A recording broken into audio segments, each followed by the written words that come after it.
Hello friends, thank you so much for stopping by my YouTube channel to check out this, the latest video from McDonald, the Callum AM podcast. Thank you for your interest in this brilliant guest, who I'm sure you're going to love listening to and watching over the next little while. One thing I will just mention, this video is just my chat with our brilliant guest this week, which might be enough for you, but if you want the full podcast episode, then click the link in the description box down below underneath this video, because actually, as well as this fantastic guest who you love and I love equally, there's a lot more besides on the podcast episode. You can search for McDonald wherever you usually get your podcasts, or click the link down below, come on over and join the fun. Please, please, please make sure you subscribe to this YouTube channel as well, because there's lots more fun to be had in the coming weeks and months. But hey, I'm going to leave you to it and get out of the way. Enjoy.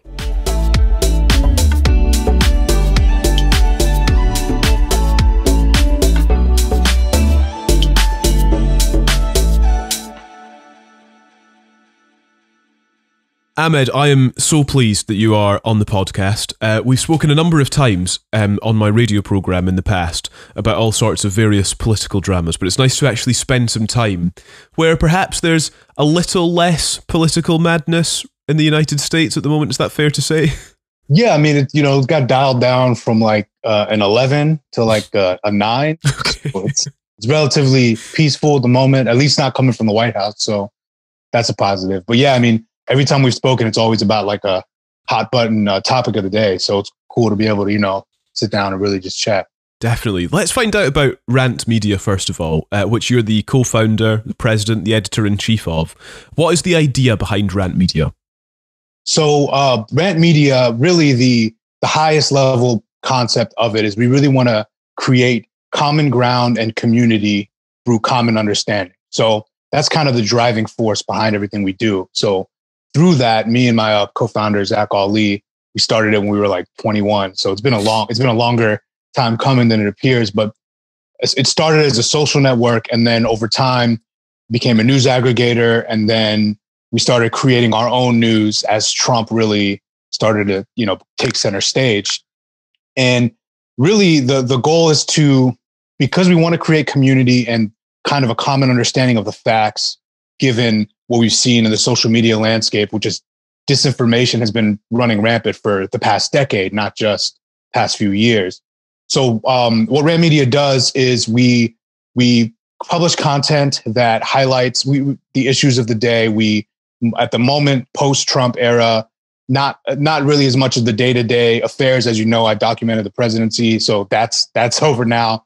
But now it's more focused on combating disinformation. We have a partnership with CAR, Center for Analysis of the Radical Right, where we analyze extremism, which is obviously a big issue of our time. And underlying that, the content side, where we're combating disinformation, analyzing the moment, we have a community where we invite our subscribers into our internal chat. So that's the community aspect, where we have people from both sides of the political spectrum that come in one place and agree because there's no disagreement on the facts. So that's really where that's what Rent stands for. We want to build community through common understanding. I like that. I think that the principles are so admirable. It's interesting that you say no disagreement on the facts, because of course that has been such a central issue, actually, not just in the US, but let's focus on the US for now, that there has been disagreement on the facts over the last few years. And it's astonishing, because how on earth are you supposed to combat that? Exactly, you're right. Because I mean, that's the issue of our time. Of course, that we have climate change and actual substantive challenges that we face, but we can't address these challenges if we don't agree the challenges exist. We have you can't say, we have people debating whether the sky is blue and whether or not Hugo Chavez's ghost infiltrated voting machines. And whether Jewish space lasers were starting the fires in California. And you're right, they're just overall, it's been in the UK too. It's really been a worldwide phenomenon where there's this growing, and we can get into details of it later, but like just we've seen over the past few decades as the internet has democratized information, and there's just really been no regulation for these social networks, that it's just been a free for all. And without media literacy, you're right. There's no disagreement on what is what, and it's not a both sides thing. It's one side primarily that exists in this alternate reality. And I think that's one of the biggest problems. Yeah, totally. It's really fascinating, I suppose, to consider that you're 28 now. If Rant Media started, you started it up when you were 21. Is there an argument to suggest that actually President Trump was a bit of a gift to an organization, to an effort like Rant Media's? Well, I always don't want to refer to him as being anything positive. I don't think he was maybe or so a gift to Rant per se, but more or less, I think he would expose a lot of things that we were already talking about. So before he came onto the scene, we were, me, like I said, my co-founder, Zach, have actually been friends since we were 7. So we've been talking about all these issues for most of our lives. And his older brother, Adam, joined on the team. And one of our programmers, Josh, joined around in 2014. And we were talking about all these issues. We were talking about how social media misinformation was running rampant back in the day. And then and racism and bigotry and extremism. So then when Trump came along, he kind of just ripped the mask off of the American. He dipped into existing fractures in the American psyche. So it really, I again, I don't think it's a gift, because I really would rather he didn't exist or during that time or didn't rise to power. But he validated a lot of what we were saying. And then I think he revealed to a lot of the American people in the world that these problems that everyone has been talking about as being dangerous exist, and that words have consequences. Yeah, it's really interesting you say that. That's a bit of a theme. So I spoke to the actor Richard Schiff in the run-up to the election as well last year. And on that sort of note, he was kind of saying, America and Americans have largely fallen into this trap that they're kind of believing our own propaganda, I think was one of the things he said, where we've kind of got ourselves into this thinking that we are progressive and that we are, making great advances and changing things. And I think this applies outside the US as well, incidentally. But he was saying this is the greatest lie that we've ever told ourselves. Actually, we're still stuck in a bit of a rut from, 100 years ago. Yeah, no, that's really spot on, because that's the thing that people need to reckon with. During the Obama era, people were talking about how America is now post-racial. And as a black man in America myself, I was hearing that and I was like, no, that's not really the case.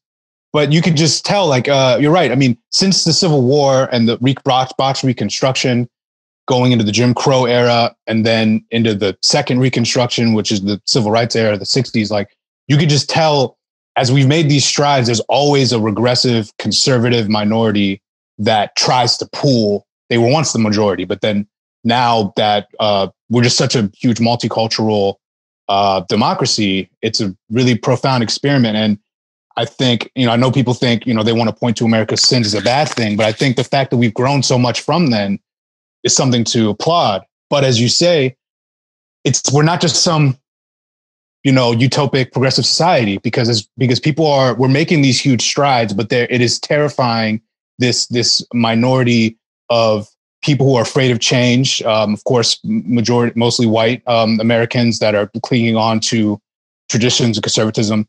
And so as we progress, we're triggering the final remnants of the Confederacy almost.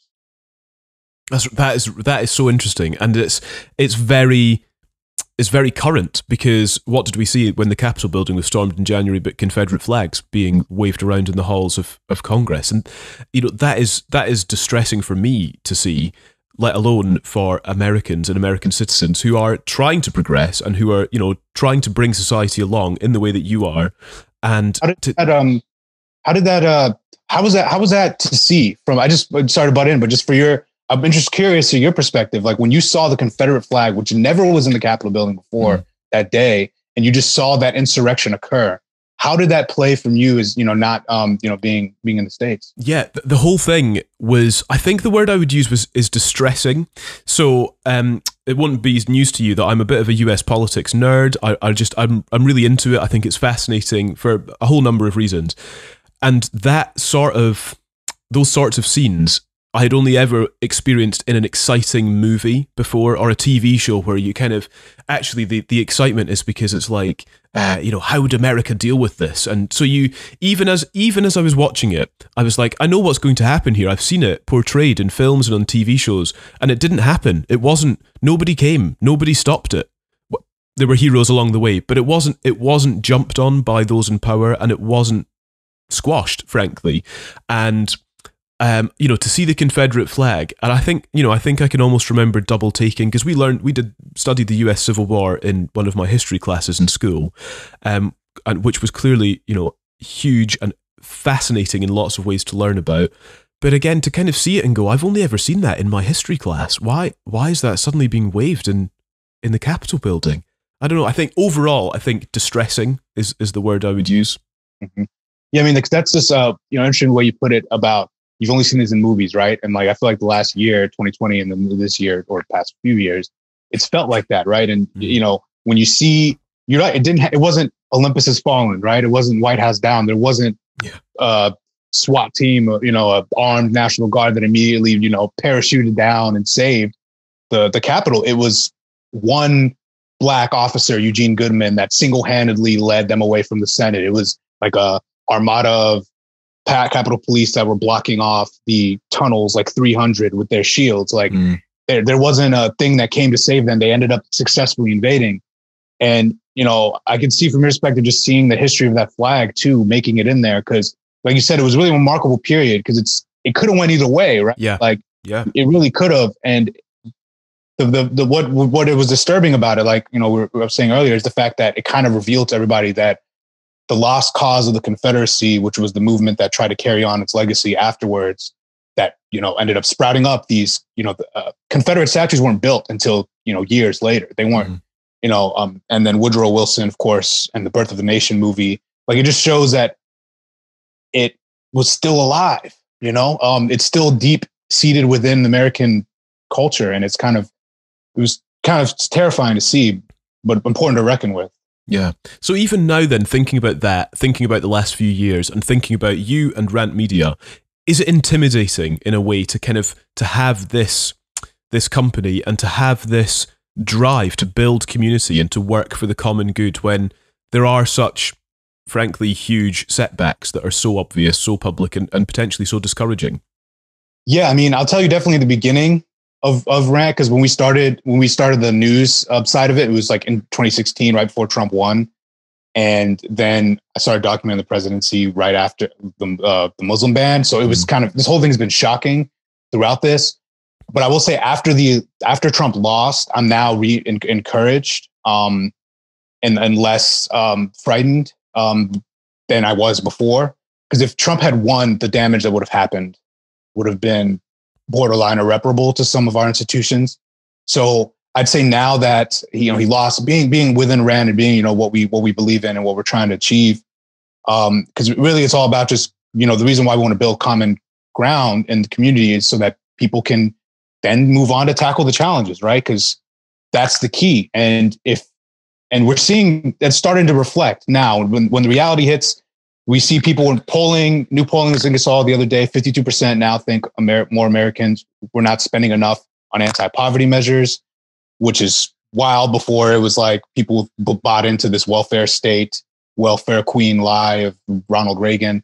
So we're just starting to see public opinion starting to shift more towards the reality. And it kind of has been for a while. It's just that the Republican Party has been, really opposing this change. So within Rand, our organization, we're optimistic, I'd say, because I think now we have these 4 years at least. Hopefully Trump doesn't run again 2024 to because it's not partisan, right? It's about democracy. Climate change isn't partisan. People getting healthcare isn't partisan. It's about just creating a place where people know what the facts are so that we can analyze those facts and they can be actionable. Yeah, it's really interesting.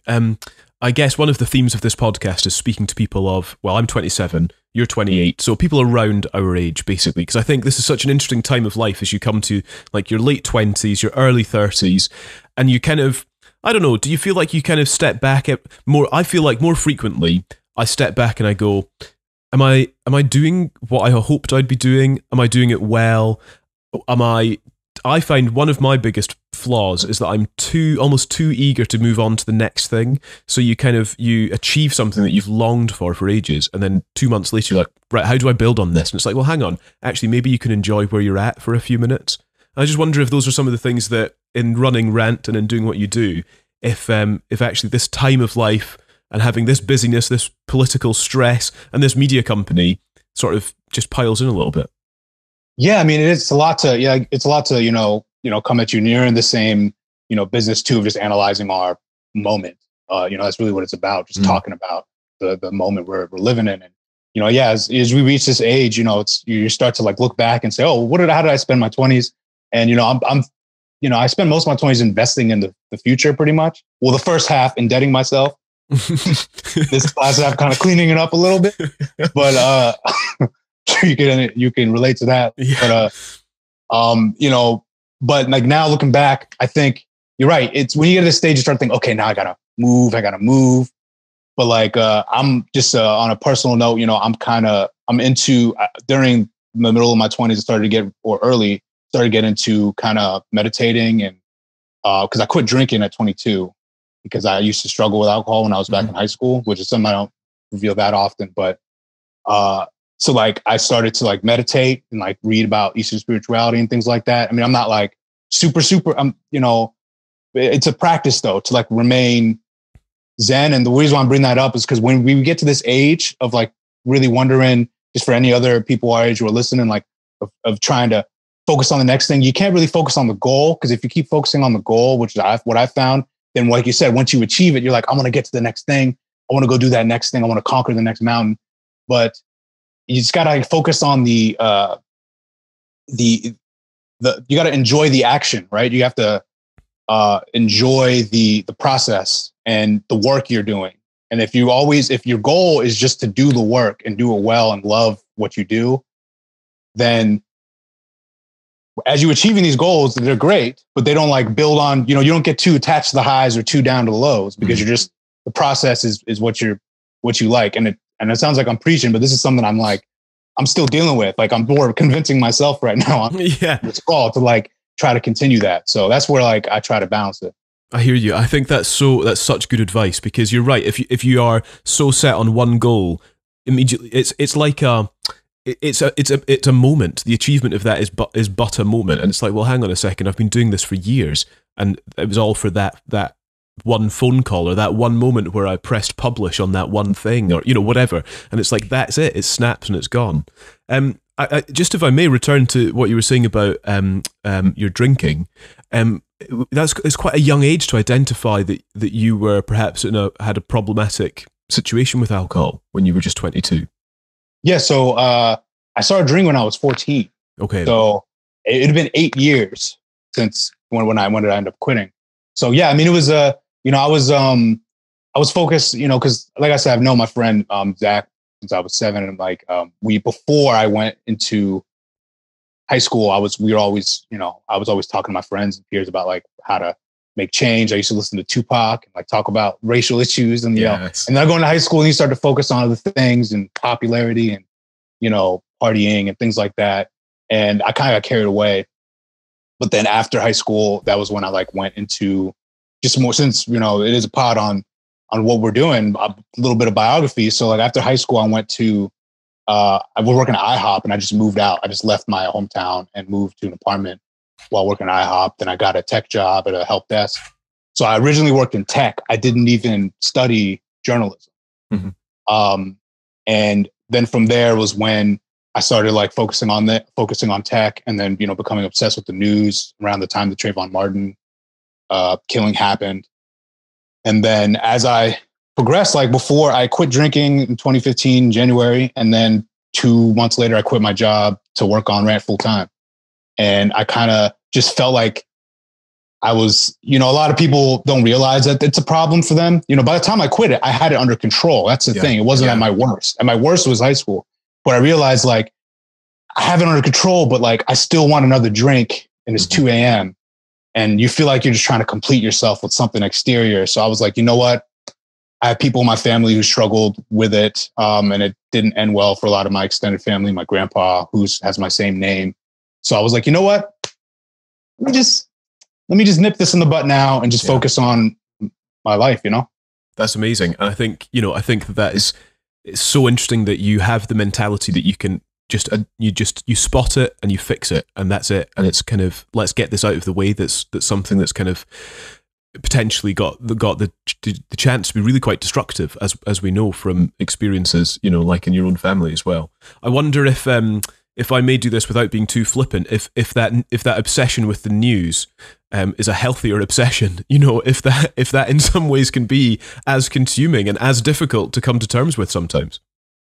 The obsession with the news, it's not a healthy obsession per se, as you know, because it can be anxiety inducing, but it's really something that I think is important to just pay attention and be tuned in to the world around you. And actually, this brings another thought to mind that's it's slightly off topic, but I think it's something happens in everyone's life at one point when they just tune in after not having been tuned in and start to question everything.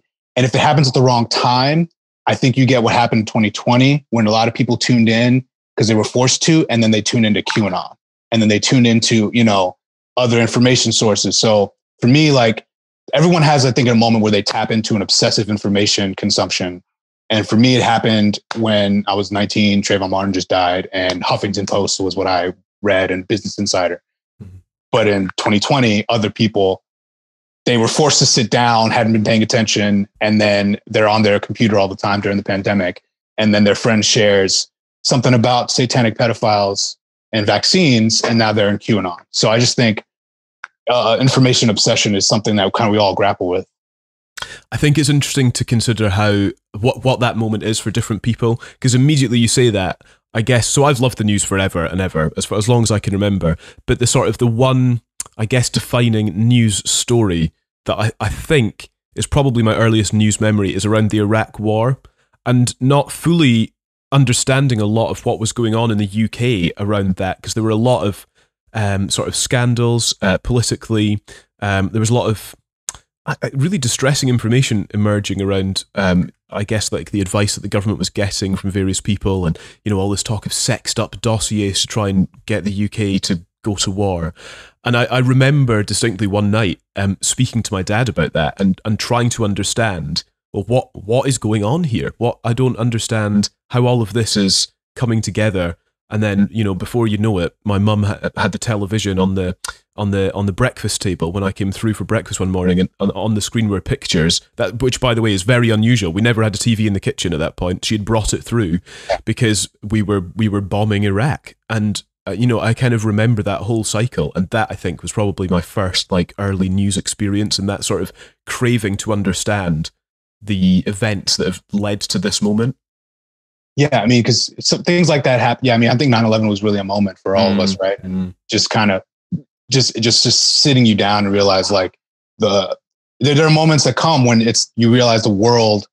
The younger generation had COVID, I think, but like for us, when 9/11 hit, I was in third grade, you were probably in second or however, I don't know exactly Yeah. I was maybe around that age anyway. Yeah, old enough to try to understand what was going on.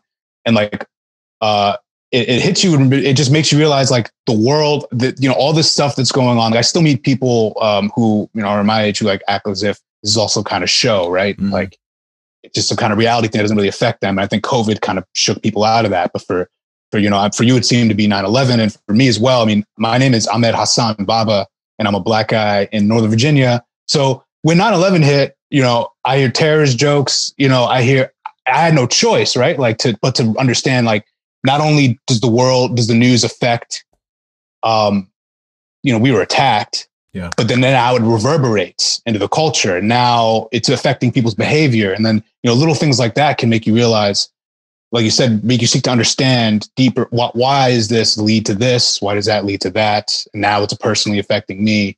And then it kind of forces you to tune in. And because of the nature of that, do you think it is quite sort of cyclical? So we're speaking about the moments that we snapped out of it or snapped into it, potentially, depending on your take. And now perhaps COVID is doing that to people, where it's kind of a bit of a wake-up call and people are kind of craving that information. And if it is cyclical and people kind of come to things at different times based on their age and their generation, is there ever a way to kind of address potentially the information problems that we experience now, where there is this kind of gap in people's knowledge, but also their willingness to pursue that knowledge? And I don't know how we address that. I mean, that's an interesting point. And I think, there's obviously multiple facets to it, because I know, I think here in the US, especially our education system is not ideal. It does not I think you can do a lot of that at a younger age. And, I don't know why we don't have a media literacy class that's every year you have it. And it's like a homeroom class and you just show people how to digest sources. And because that's part of life. Right. And so I think there's that. I think that's one of the things, foundational things you can do specifically in America, but like at the broader level, you're right. How do you get to the place where there's now a hunger for knowledge? I don't know if it's really going to go away for a lot of people, especially after COVID and Trump. And now that, Gen Z, I know it's tradition for the older generation to hate the younger generations, but I love Gen Z. Yeah. I know we're millennials, but Gen Z is great. And I think that they are in this place where they're so native to our information ecosystem that they are able to, understand. They're the most multicultural generation, I think, in history, especially in the US. And I think they're able to grapple with what's going on and see what to trust. And, they have TikTok that can give them little explainers of what's going on. And I feel like a 60-year-old man's on kids in TikTok. This new TikTok thing, have you heard of it? Yeah. Sometimes I forget I'm in my 20s. We're always analyzing history. I'm sure you feel the same way. Yeah, definitely. 100%. I mean, I often, at this stage of life, I often think back to when I was, 15, and I thought, oh man, how old those 27-year-olds and 28-year-olds are. Do you know what I mean? And it's like, I'm there. Yeah, I regret thinking people this age were because, but then you come this age, you realize we're actually really young, Yeah. Especially, in the industry we're in and, media as well, doing what we're doing, pretty young. Totally. That is absolutely true. And I think it's always good to maintain that sense of perspective, on where we're at. And looking back can be so helpful to propel us forward as well.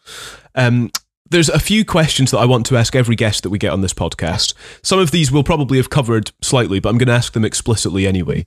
The first one is, can you pin a moment, an experience, something that you definitively know changed your life? Well, since we did already talk about my alcoholism, by the way, this is the first public interview I've ever talked about. Really? I really appreciate that. But while we're on that topic, the thing that changed my life, I had a DUI when I was 18 and first and last. And that one really, it's what set in motion everything else that happened.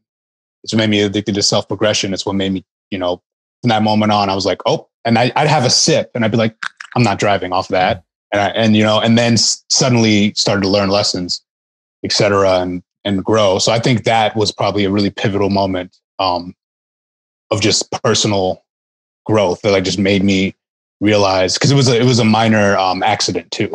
So that was when I was like, I was in a cul-de-sac. I didn't cause any damage. I didn't cause any danger. I was like, I just kind of nudged the car in a cul-de-sac, and then, so I'd say that was probably one of the pivotal adversity breeding growth moment for me.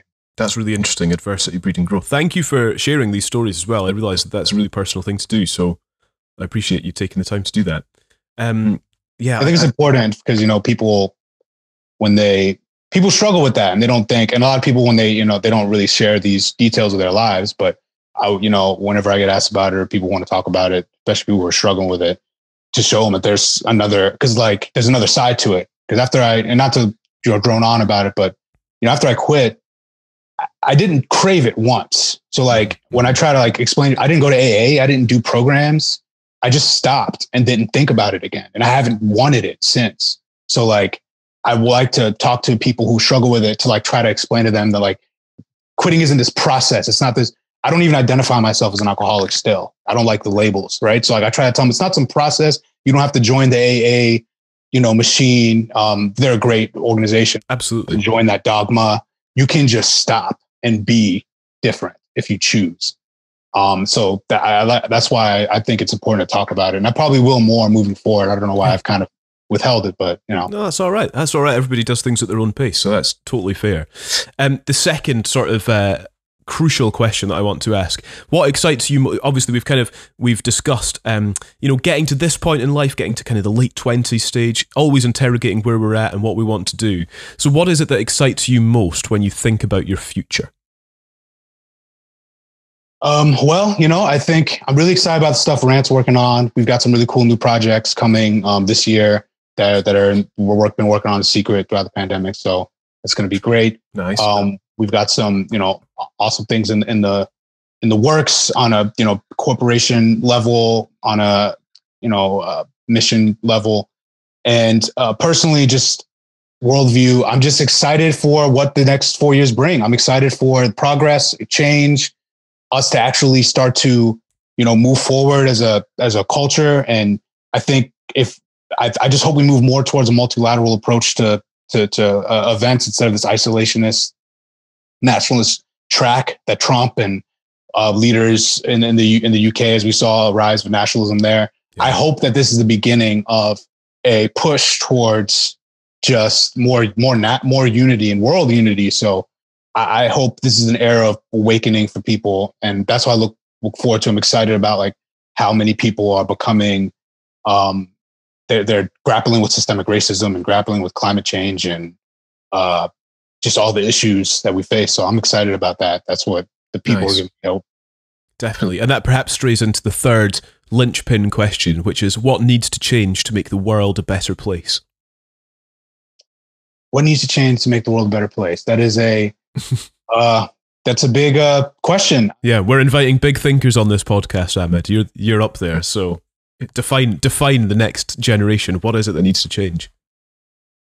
Well, obviously, I think ourselves, but if we want to get specific, we need to. What we need to do is kind of what we started this thing off on. This podcast episode off on figuring out a way to get to a place of common understanding, where if we can understand that we're all just humans, and if Republicans can stop falsely thinking that Democrats are, satanic pedophiles, what some of the QAnon people believe, or if Democrats can, I don't know if it's as much on Democrats to forgive, but more on Republicans to kind of like come to the table, but also not to make assumptions of all Republicans, because I don't think all of the voters who voted for Trump. I just say people need to make less assumptions about the other person, start to see other people as humans, so we can come to a place of common understanding. Because if you come to a place where everyone agrees on that each other is human and deserves dignity, then it's really difficult to for there to be chaos and violence and things of that nature. So obviously that's one of the first. It's broad, but I think we got to tackle the disinformation problem, and then that's like one of the keys to tackling all of our other problems. Yeah. Because if we get into a common reality, then we can take on all the common challenges. And hopefully, as you can see, I've been drinking this Kirk Spock. Yeah. So, I'm on a utopic vibe. So I think we got to get to a place where we can where tackling problems is our thing. Yeah. And that's our thing.